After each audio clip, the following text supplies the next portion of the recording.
This video will be about the reopening ceremony of the Notre Dame Cathedral in Paris, which took place yesterday, an event very significant to the occult. That event is signaling the unfurling of the end-time religion of Rex Deus, as Gary Wayne refers to in his book. They are officially referring to it in the headlines as Notre Dame back from the ashes, like the phoenix. The spire that burned and was replaced was topped with a phoenix, which replaced a rooster that was there before. So it seems the ritual itself is a metaphor for the phoenix or the griffin or the dragon rising from the ashes. And I'll play a little bit of an interview about an article from when that happened several months ago or maybe a year ago. A major milestone in the restoration of Paris's famed Notre Dame Cathedral. The placement of a gigantic copper rooster. You see it there. A local bishop blessing the rooster, which is replacing the one that crashed through the roof in that devastating fire back in 2019. Then a crane lifted the weather vane to the top of the church's nearly 100-metre high spire that the crews have been rebuilding now. The chief architect called it a phoenix rising from the ashes. Notre Dame is set to reopen for... The chief architect called it a phoenix rising from the ashes. I do believe that the burning of that spire at Notre Dame was planned. In 2012, in the iPet Goat video, it appears to have predicted the burning of the spire of Notre Dame. And I'm going to play some of that now. And I want you to notice that it is a Gothic cathedral with spires burning and toppling, and the Antichrist character is pictured right next to it. This is occurring at the end of the iPet Goat 2 video that occurs right before the AC exits towards the sun and the pyramids, and that's after Bush, Obama, and the Twin Towers crash in this video. So this would imply that their plans are wrapping up maybe, and I don't know what that means for the return of Jesus, but I pray it means that he comes back soon. Also notice the flames in the AC figure's eyes, and also what is on his forehead. The all-seeing eye with the pyramid at the top with flames coming out like on the US dollar bill. And that will be important later when we talk about the mark of the beast symbolism with the Alpha and Omega and the X.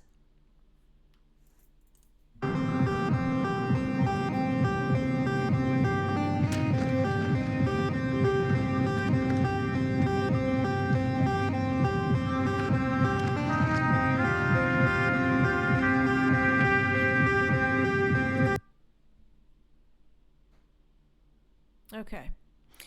In the commentary of the reopening ritual of Notre Dame Cathedral, the reporters interviewed a master mason, John David, from York, England, who was involved in a renovation from a different cathedral that caught fire in 1984 and also rose from the ashes. Notice how he talks about the craft and the importance of a disaster to bring the significance of the cathedrals back.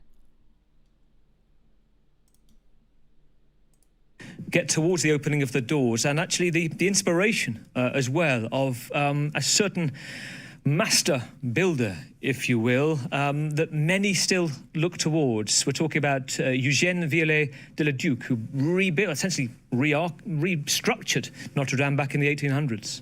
His importance. John David.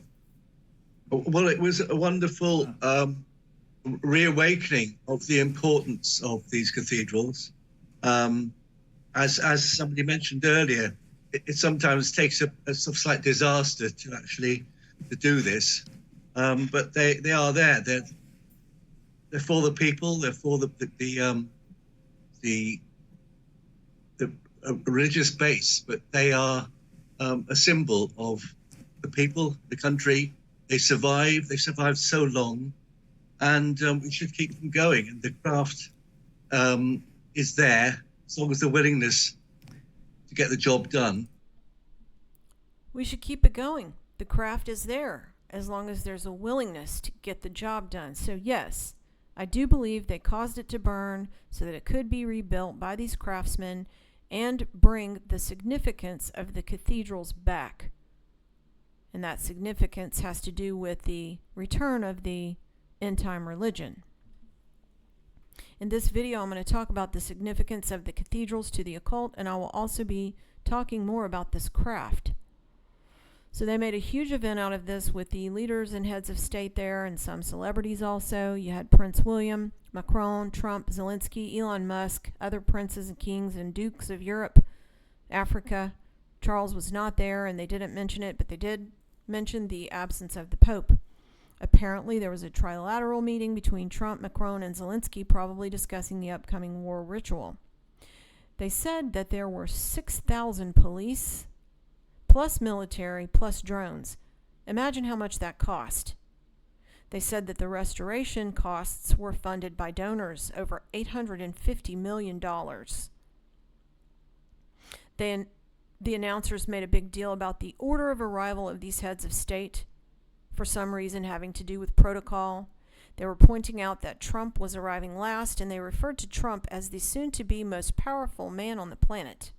They pointed out that he was sitting next to Macron, who presided over the event, which was a prominent place for him to sit. The announcers referred to Trump as the Beast.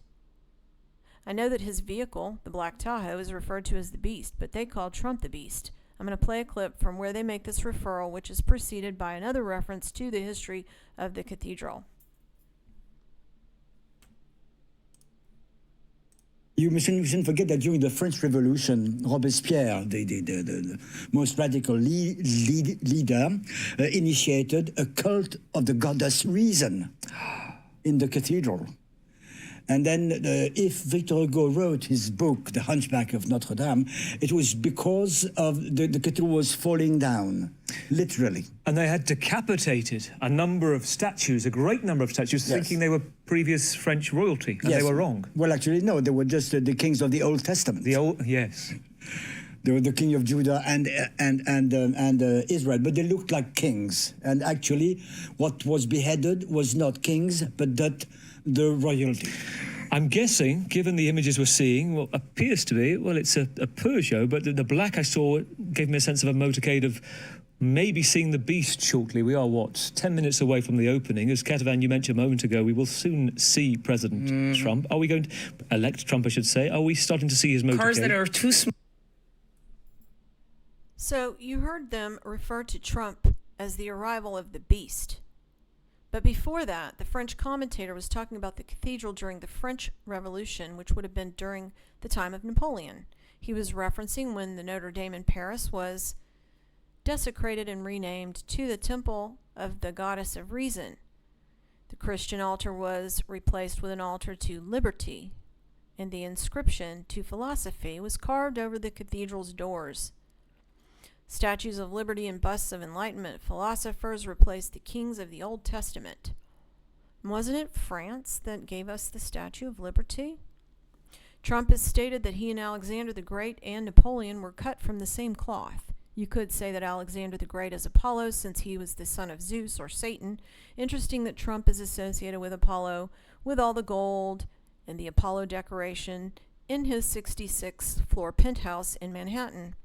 And the references to the beast Apollyon, Apollo, is referred to as a beast in the pit in Revelation. But Trump was not quite the last to arrive and go into the cathedral. The announcers make a big deal to point out that the last person was Elon Musk, otherwise known as Dark Gothic MAGA. Now I'm going to play what the announcers say about this. Centre next to Emmanuel Macron, and also not quite the last person we've seen going in, or at least up to this stage, is none other than Elon Musk. Bertrand, very interesting last minute arrival. Yes, very much so. Even he seems to be more a man of the future in a cathedral that symbolize the eternity of the past. But it's definitely against protocol, I might say. Are you surprised that he's arriving last? He said that Elon is more a man of the future that symbolizes the eternity of the past, and that him arriving last is definitely against protocol. So now I'll talk about Gothic cathedrals in general, which I have covered in other videos. I made a new playlist titled Gothic Cathedrals. I'm going to put this video in it if anyone wants more info than what I will review here. Gothic cathedrals are occult buildings in stone, which is why the language used by the speakers and announcers in this event use occult language. I will go over more examples of that language later. Gothic cathedrals were funded by the Knights Templar. The architecture of Gothic cathedrals are constructed to cause illumination using resonance by design, which I covered in my video titled Resonance. The organ placed underneath the rose window creates a resonance along with the flying buttress architecture. There is ancient sacred knowledge of construction used by the master mason craftsmen, which the announcers also refer to in this ritual. The Gothic cathedrals built by the Templars are constructed in ley lines, which are also known as earth energy lines or dragon lines corresponding to the planets. Cornelius Agrippa, the 15th century occultist, wrote about the planets as they correspond to the 7 ancient earthly oracle sites with high harmonic resonances, which were all Gothic cathedrals.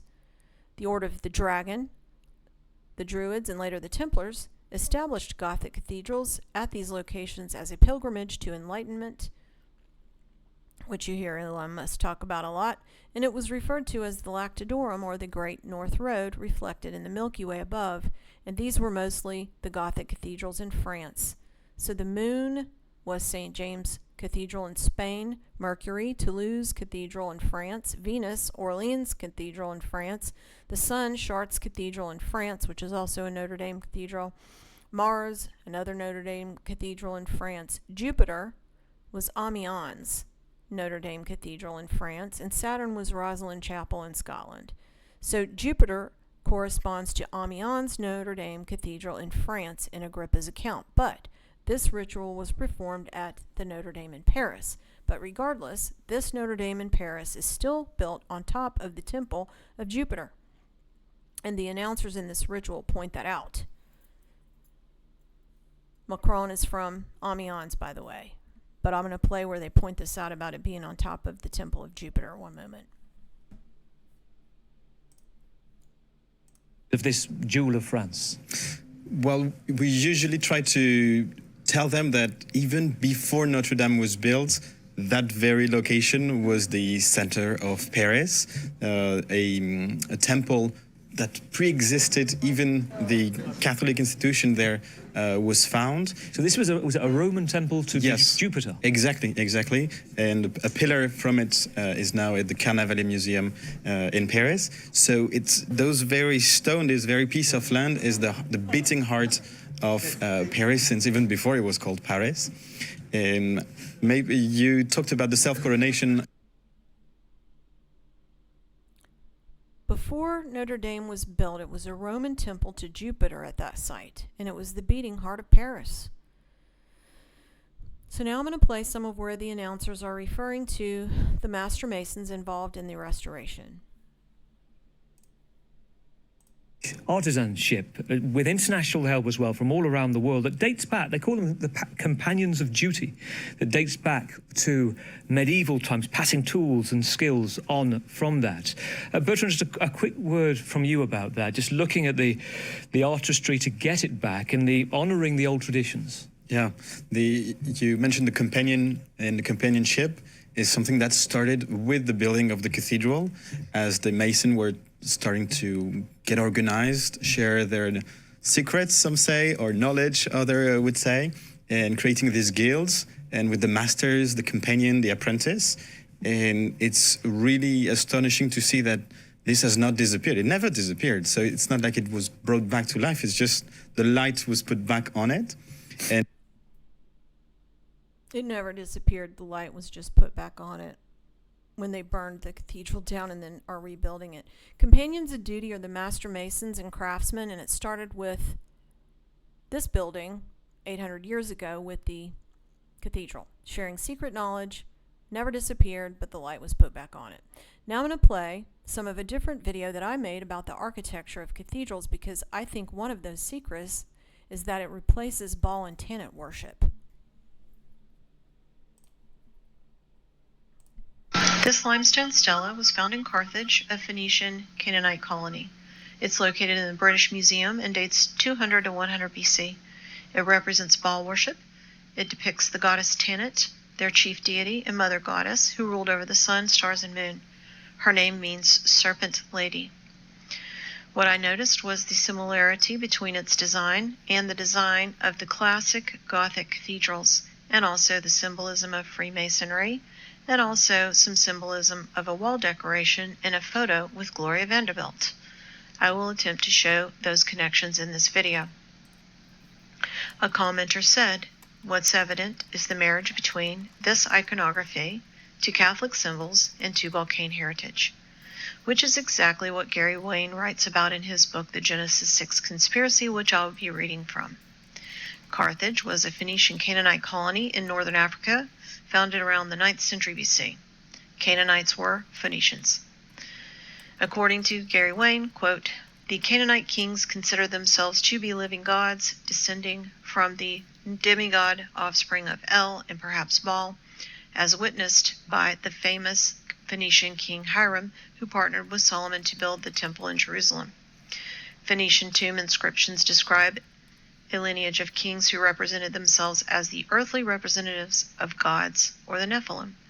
Those two beliefs offer strong evidence that Nephilim were the kings of all Canaanite nations." So this Tanit was a version of Astarte brought from Phoenicia. So we have established that this is a Phoenician Canaanite artifact of worship. A sanctuary to Tanit in Baal Hamon was found with a children's cemetery called a Tophet, adjacent to where this artifact was found. And this is written about also in the Bible. There were many pots with children's remains found in the cemetery. The Carthage people and the Phoenicians had a reputation for the sacrifice of children. Tanit's worship was spread from Carthage to Spain, Malta, and Sardinia. Examples of Tanit's symbol have also been found in Sicily and in Rome on the north side of the Capitoline Hill. This was likely spread by the Phoenicians since they were seafarers. The Romans identified Tanit as their heavenly goddess or the heavenly virgin. So there's a possible Roman Catholic connection. This stela depicts Tanit flanked by snakes, some say, but they look like pillars or columns, and they also sort of look like an anchor to me if you shorten it. But at the top, above Tanit, is this 12-petaled rosette in a disc at the top of the triangle in the stela. And this 12-petaled rosette is probably the most significant defining feature, because that same rosette with 12 petals is the defining feature of most Gothic cathedrals. Notice the placement of the rose window in the cathedral between the triangular facade of the building, and also notice the pillars. It's the same placement as in the stela. And you also see the triangular top of what represents a temple in the stela. You also see the sun, moon, and stars. So the sun is on the left, the moon is on the right. Now, let's look at some classic examples of European Gothic cathedrals to find the similarities between them and this Phoenician stela. Almost all of them, especially the classic ones, have the one side that looks like this on the facade. The facade is often the most important part of the design, as it sets the tone for the rest of the building. So you'll see the 12-petal rose window is there between the facade, which is a triangle, and the two pillars on either side. And this one is in Yorkshire, England. The older cathedrals were built around 1200 AD roughly, and the classic ones almost always have this exact same facade or feature. And why is that? According to Gary Wayne, Gothic cathedral architecture and symbolism is inspired by Knights Templar knowledge and were built to transmit alchemical knowledge and therefore inundated with alchemical symbols. So could part of this alchemical knowledge include the same knowledge that was incorporated into the stelas of the Tanit dedicated to Baal by the Phoenician Canaanite worshippers in Carthage? Seeing as how it has the same rosette and the same number of petals in between the pillars with the triangular facade. I believe that stela to Tanit proves exactly what Gary Wayne wrote about in his book. So the Gothic cathedrals were supposedly Catholic, but they're Gnostic, Templar-funded, designed and built, and dedicated to Mary Magdalene, who Gnostics consider as their mother goddess. One of the first Gothic cathedrals was Aachen, which was commissioned by Charlemagne during 800 AD, and Charlemagne has links to the Merovingians. Gothic cathedrals are usually made of limestone, and so is the Canaanite stela. See, they're the same color. This is Amiens in France, a cutaway, so you can see the triangular shape at the top and the rose window between the two pillars. The rose windows have 12 petals, exactly like the one in the Tanit ball stela. Amiens. Another interesting thing about the north rosette window in Amiens is that there's a pentagram in the middle of it, right here. This is Chartres Cathedral in France, same architecture design, 12-petal rose window in between two pillars with the triangular facade at the top. One author, quoted by Gary Wayne, states that the Templars built Chartres to be a repository for ancient wisdom, equal to Stonehenge, the Temple of Solomon, and the Great Pyramid, noting that Chartres was an ancient holy site dedicated to the mother goddess, Isis, and that its altar was erected above a druid cave. Both Chartres and the Notre Dame cathedrals are believed to have been built on sacred ground where the telluric earth currents are at their highest levels. So is there any wonder why Gothic cathedrals are usually depicted in vampire movies? Now we can look at the connections to Freemasonry. Here you have the pentagram, just like the one in Amiens, although it's point up where the one in the rose window at Amiens is point down.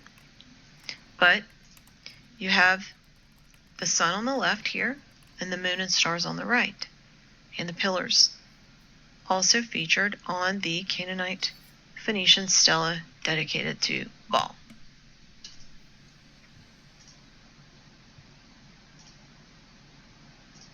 All right.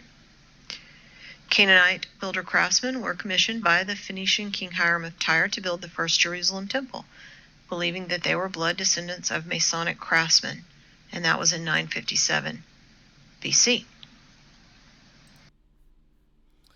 If you still think that Notre Dame, which is French for Our Lady, refers to Mary, the mother of Jesus, and not Tanit, the snake goddess, and Isis, the mother goddess, and Mary Magdalene, or whatever else label they want to put on their mother goddess, then I don't know how many different ways to say the same thing, but I will show some other examples continuing in this video.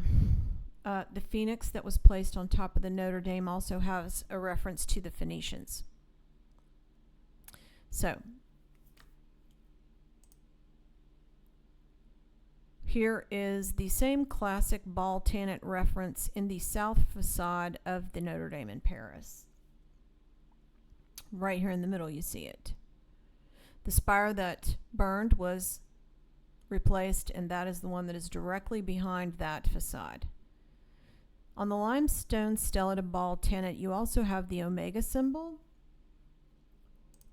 You see it here on either side of this, what looks like a woman with her arms raised, the Omega symbol on the left and right. And then you have the triangle or the pyramid, which represents the Alpha. Now I'm going to play some of a video regarding this Alpha Omega, along with the X symbol, which I had not previously heard about until a couple days ago when Sister Natasha sent me a video about it that I'm going to play, and that has to be the Holy Spirit, because it is all over the book used by the Archbishop in the ritual of Notre Dame, which I'm also going to show. Okay? And it also has the all-seeing eye that we saw on the Antichrist figure in the iPet Goat video.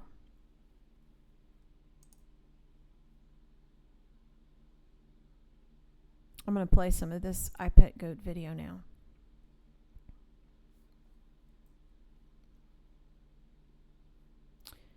Actually, I'm not going to play any more of it, but notice the symbolism of the beast here, the Antichrist. Okay. Now what I'm going to do is I'm going to play the video about the Alpha, Omega, and beast symbolism that Natasha sent me.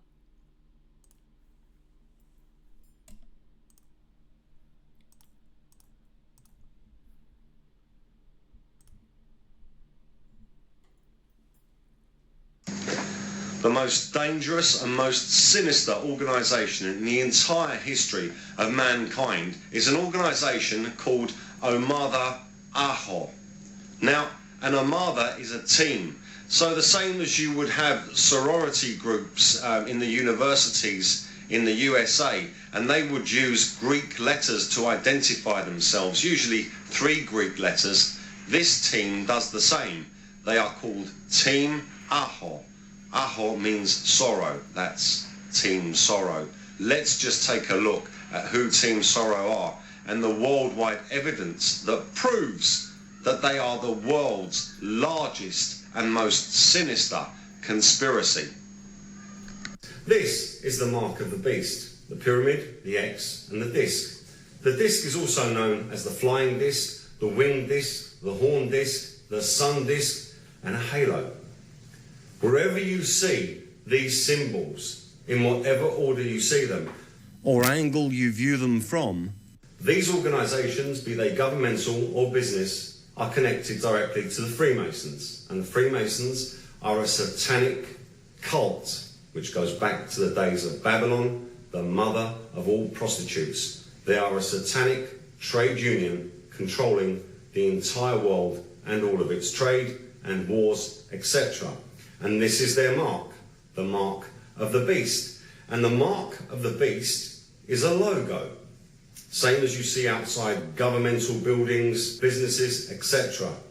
And you perceive the word logo to mean some pictures which have a representation to a company or organisation.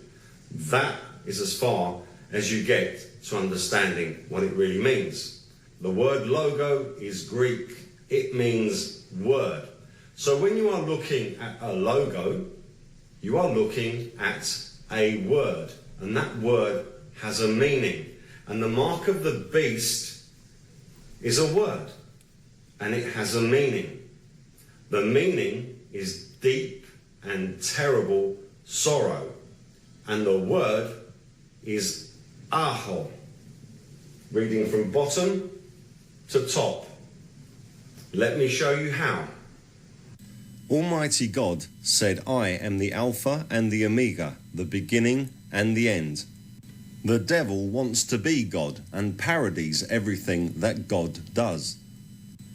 The horn disc, also known as the winged disc, which is basically a flying saucer, and the pyramid, which is a flying saucer landing pad, are the devil's chosen tools to parody Alpha and Omega.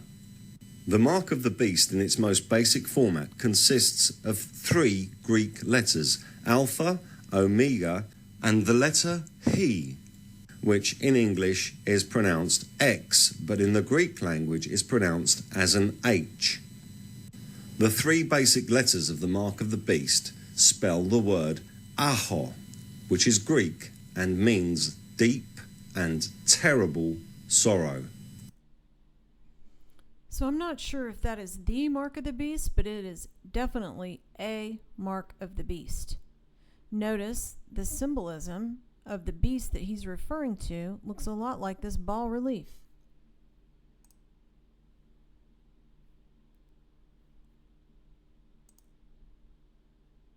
I hope you see that.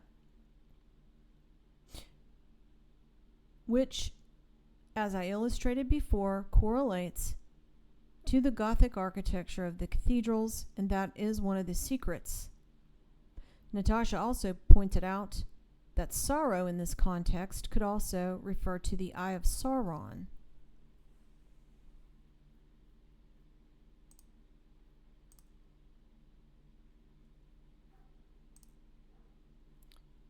You kind of, when you see in that I Pet Goat video, that this guy kind of looks sorrowful, doesn't he?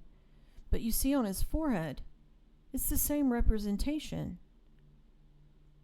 of the Eye of Sauron and the pyramid, Alpha, Omega, beast symbolism that we just talked about. And he's standing right next to the Gothic cathedral burning in this I Pet Goat video. Shaking My Head Productions also did a video showing that same symbolism in the movie Stargate. I think he posted it yesterday. It's at the beginning, and it shows a symbol in that movie, the same symbolism here, and it's this female-looking one with the arms raised. That's the symbol in the movie Stargate that he showed. Same one at the top of the ball tenant relief with the arms raised. And if you need more proof, let's look at this part of the ritual as the organ is playing. You have this archbishop reading from a book which is supposed to be the French version of Psalm 121. And they go back and forth with the reading and the organ, which they refer to as the rebirth of this organ, which was also restored with the cathedral, and it's a pipe organ.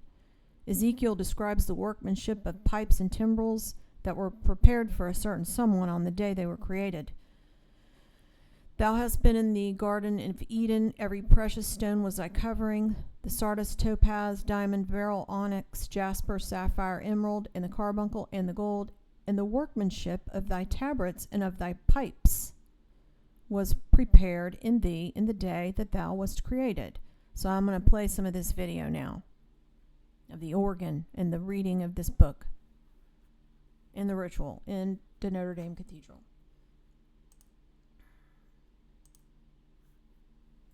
Universal song, and so this song that rises up to you, God, so that it can be worthy of your love, we ask you to consecrate this organ, to bless it, so that our hearts can sing to you in the Holy Spirit.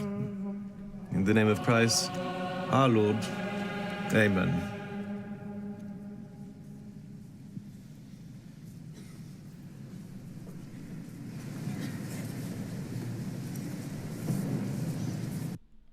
Look at that book. That book has the Alpha, the X, and the Omega right there in the middle that he's holding up, that he's going to be reading from. And I'm going to show that a close-up of it later.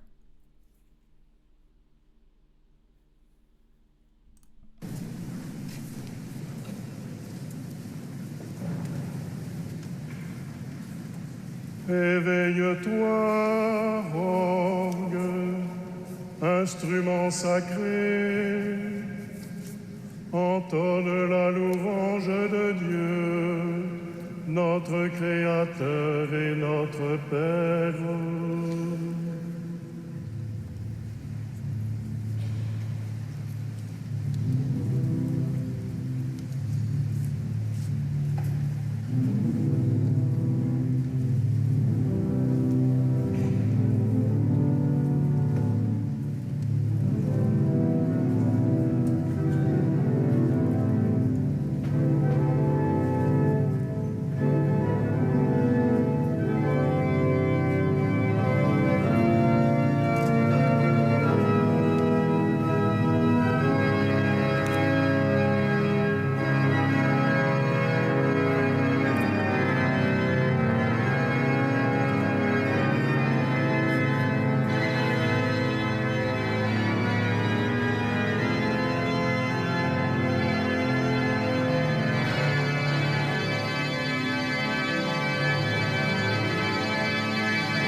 That is one creepy sounding organ. That does not sound holy. It sounds like a horror movie. It sounds like a vampire movie.